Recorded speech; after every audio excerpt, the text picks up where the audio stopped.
Assalamualaikum warahmatullahi wabarakatuh. Terlebih dahulu saya mengucapkan terima kasih kepada sidang penuntut yang sudi untuk menonton video saya pada hari ini. Jadi hari ini kita akan bersembang santai ataupun berbincang tentang cabaran-cabaran yang dihadapi oleh guru abad 21. Baik, kita pergi kepada cabaran yang pertama.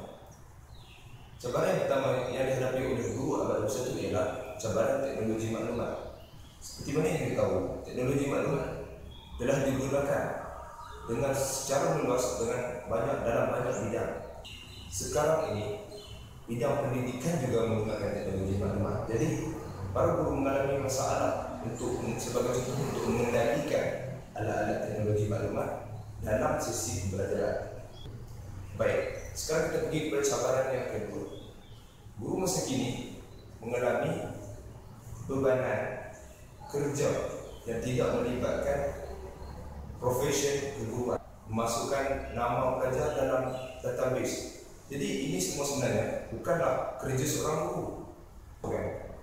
Kita apabila kita sebut saja tentang guru, kita akan bermain dalam minda kita. Guru ialah seorang yang mengajar ilmu kepada murid. Jadi bukanlah melakukan kerja-kerja pertanian, melakukan kadang-kadang kerja-kerja pembengkan. Namun abad ini menunjukkan bahawa guru melakukan kerja-kerja ini. Jadi ini satu cabaran yang sangat besar bagi seorang guru.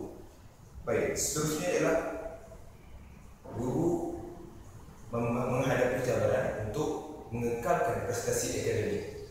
Sebagai contoh, seorang guru tidak akan mampu mengajar apabila dia tidak mempunyai taraf akademik yang mencukupi. Dan seperti mana yang kita tahu, kerjaya keguruan ini ialah satu kerjaya yang berpusatkan ilmu. Jadi ia memerlukan ilmu supaya kita boleh mengajar murid kita. Jadi apabila seorang guru tidak mempunyai tahap akademik yang bagus, sudah tentu pelajar juga tidak mampu memperoleh ilmu daripada guru tersebut. Dan cabaran yang terakhir ialah guru mempunyai cabaran dalam menyeimbangi antara disiplin pelajar dan juga akademik pelajar. Dan perkara ini sebenarnya bukanlah timbul baru-baru ini. Perkara ini dihadapi oleh semua guru. Meskipun saya rasa dulu pun pernah timbul benda ini.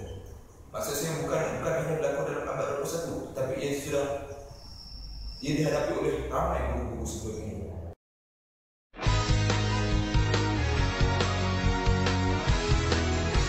Jadi kita perlu bagaimana untuk mengatasi cabaran-cabaran yang sekarang yang kita hadapi.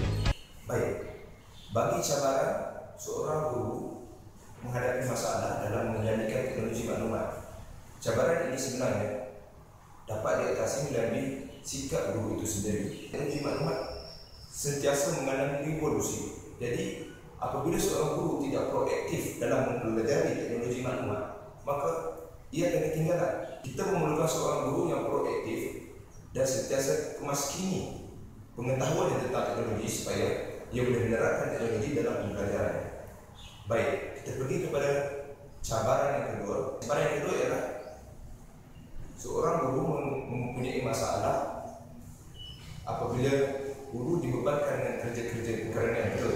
Pengetua perlu mengurangkan pelibatan guru dalam menganjurkan program-program tertentu. Dan seharusnya program-program bukanlah dianjurkan, bukanlah dikawal sedia oleh guru-guru. Seharusnya ada jawatan kuasa lain yang mengawal sedia program tersebut.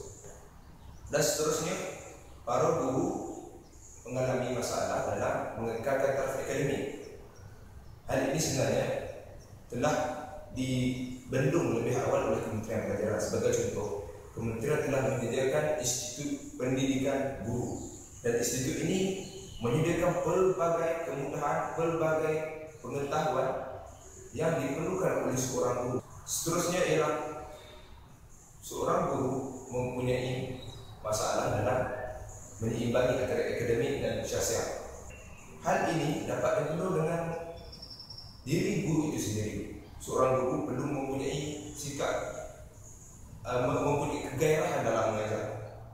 Apabila seorang guru mempunyai kegairahan dalam mengajar, jadi apa sahaja cabaran yang dihadapi, guru akan tetap pada jalan untuk menjadi warga pendidik. Dan seperti mana yang kita tahu, kebanyakan orang menjadi seorang guru hanyalah sekadar kerja. Jadi ini adalah satu masalah. Sebenarnya guru perlu mengubah sikap mereka, mengubah matlamat hidup mereka. Untuk aku menjadi seorang guru untuk mendidik anak-anak. Jadi apabila perkara ini ditanam dalam jiwa guru, maka tidak ada masalah dalam mendidik syahsiat ataupun memastikan akademik pelajar itu pada tahap yang baik. Jadi saya rasa sekadar ini saja puas yang saya harap sudah menonton.